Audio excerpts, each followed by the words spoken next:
Friends, welcome to Rihaj film review. आज मैं अपने जहानाबाद वेब सीरीज़ के एक्सप्लेनेशन को कंटिन्यू करूंगी। पार्ट 1, 2 एंड 3 मैं ऑलरेडी अपलोड कर चुकी हूं, जिसका लिंक डिस्क्रिप्शन में है। तो बिना टाइम बर्बाद करे एपिसोड 8 से स्टार्ट करते हैं और ये इस वेब सीरीज़ का लास्ट पार्ट होने वाला है। एपिसोड 8 स्टार्ट होता है सोनू के एक्सीडेंट के साथ। उस एक्सीडेंट में इत्तेफाक से कस्तूरी के पापा बच जाते हैं और ये न्यूज़ जैसे ही कस्तूरी की मम्मी को मिलती है तो सब बहुत इमोशनल हो जाते हैं कि सोनू का पैर फ्रैक्चर हो गया है। उधर नक्सली लोग गोलियां नदी के रास्ते मंगाते हैं। नाव वाले को पता भी नहीं था उन डिब्बों में गोलियां हैं। जिनका सामान था वो अपना सामान लेके वहाँ से चले जाते हैं, पर गलती से एक डिब्बा नाव में बच जाता है। नाव वाले के डिब्बा खोलकर देखने पर वो डर जाता है और डिब्बा नदी में डर के फेंक देता है। पर वो डिब्बा अगले दिन बच्चों को मिल जाता है और वो पुलिस स्टेशन में जाके सब बता देते हैं और डिब्बा दे देते हैं। उसके बाद बंसी नाम के नाव वाले की खोज शुरू होती है, जिस कारण जो लोग सामान मंगाए थे वही लोग बंसी के जान के दुश्मन बन जाते हैं। पर बंसी किसी तरह अपनी जान बचाकर पुलिस स्टेशन तक पहुंच जाता है।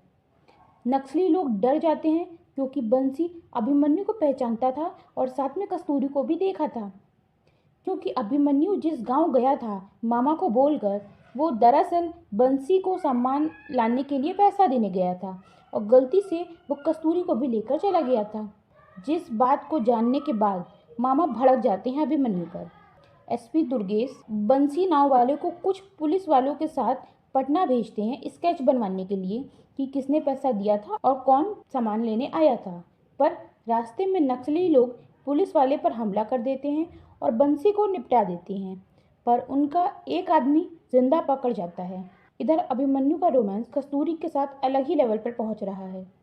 सोनू का पैर टूटने के कारण कस्तूरी के पापा सोनू की जगह अभिमन्यु को कैंटीन ले जाने का परमिशन लेते हैं एसपी दुर्गेश से, और यही तो अभिमन्यु चाहता था। कस्तूरी और अभिमन्यु की सगाई करा दी जाती है और इसके नेक्स्ट डे जेल में दीपक कुमार और अभिमन्यु आमने सामने आते हैं और यहीं एपिसोड 8 ख़त्म हो जाता है। एपिसोड 9 स्टार्ट होता है।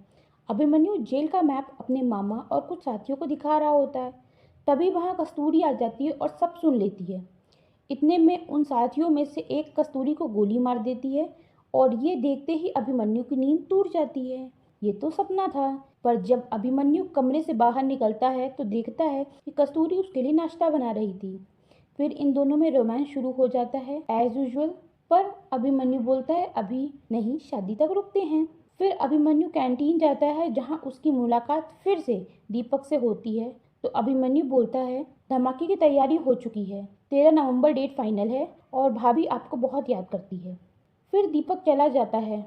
अब अभिमन्यु जेलर और कस्तूरी के पापा के साथ खाना खाने बैठता है, पर कुछ जुगाड़ से इन दोनों को अभिमन्यु कमरे से बाहर भेज देता है और टीवी में पानी डाल देता है। फिर टीवी बनवाने के बहाने वो एक्सप्लोसिव आइटम टीवी में छुपा के ला सके। प्लानिंग अच्छी है, जैसे कि कोई भी आइटम जेल के अंदर लाते टाइम मेटल डिटेक्टर से गुजारना पड़ता है, तो अभिमन्यु टीवी के साथ वो भी ले आएगा। इसके बाद अभिमन्यु घर जाता है जहां मामा और रागिनी पहले से बैठे थे। जहां मामा एक्सप्लोसिव आइटम अभिमन्यु को देकर चले जाते हैं। यहाँ ये पता चलता है कि रागिनी अभिमन्यु की दोस्त नहीं बल्कि भाभी है और दीपक कुमार की वाइफ है। उसके बाद अभिमन्यु टीवी में छुपा के एक्सप्लोसिव आइटम जेल में पहुंचा देता है। बाद में कस्तूरी और अभिमन्यु एक साथ घर पर गाना सुन रहे होते हैं। तभी उन दोनों का रोमांस वापस शुरू हो जाता है, पर इस बार रोमांस क्लाइमैक्स तक पहुंच जाता है। उतने में मामा घर पर आ जाते हैं और कस्तूरी वहाँ से चली जाती है। अभिमन्यु मामा को बताता है सारा काम हो गया है। तो मामा पूछते हैं जो बोलना है अभी बोल दो, आगे मौका नहीं मिलेगा। अभिमन्यु बोलता है इस मिशन में अब मेरी ज़रूरत नहीं है, तो क्या मैं कस्तूरी के साथ आगे नॉर्मल लाइफ नहीं जी सकता। तो मामा बोलते हैं जैसे ही कस्तूरी को पता चलेगा तुम अभिमन्यु सिंह नहीं बल्कि अजय कुमार हो, वो तुम्हें छोड़ देगी और नफरत करने लगेगी और पुलिस को जाकर सब बता देगी। अपने मिशन से भटको नहीं, और ऐसी छोटी मोटी कुर्बानियाँ तो होती ही रहती है बड़ी जंग में। एसपी दुर्गेश को नक्सली का ही आदमी इन्फॉर्मेशन देता है कि दीपक कुमार बड़ा हमला प्लान कर रहा है, जिससे कि इलेक्शन रद्द हो जाए और ये इंटरनेशनल न्यूज़ बन जाए। इसके बाद कस्तूरी और अभिमन्यु की शादी के फंक्शन चालू होते हैं और यहीं एपिसोड 9 ख़त्म हो जाता है। एपिसोड 10 यानी आखिरी एपिसोड चालू होता है। नक्सली का एक मेंबर डबल क्रॉस कर रहा था एसपी दुर्गेश और दीपक कुमार को।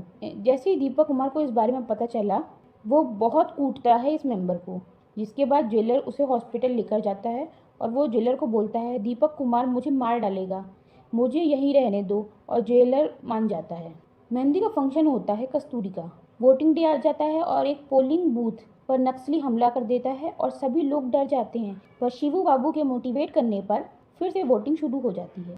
शादी वाले दिन नक्सली लोग बाराती बनकर आते हैं और घर पर दबे हथियार जमीन से निकालते हैं। इन लोग की बात से ये पता चलता है कि इनका मकसद वोटिंग रद्द करना नहीं, बल्कि पूरा जहानाबाद कब्जा करने का है और दहशत फैलाने का है। उसके बाद अभिमन्यु और मामा जी के बीच बहस हो जाती है। अभिमन्यु बोलता है, आपको हमेशा यही लगता है कि भैया है जो करते हैं सब सही करते हैं, और गुस्सा करके वहाँ से चला जाता है सबसे मिलने।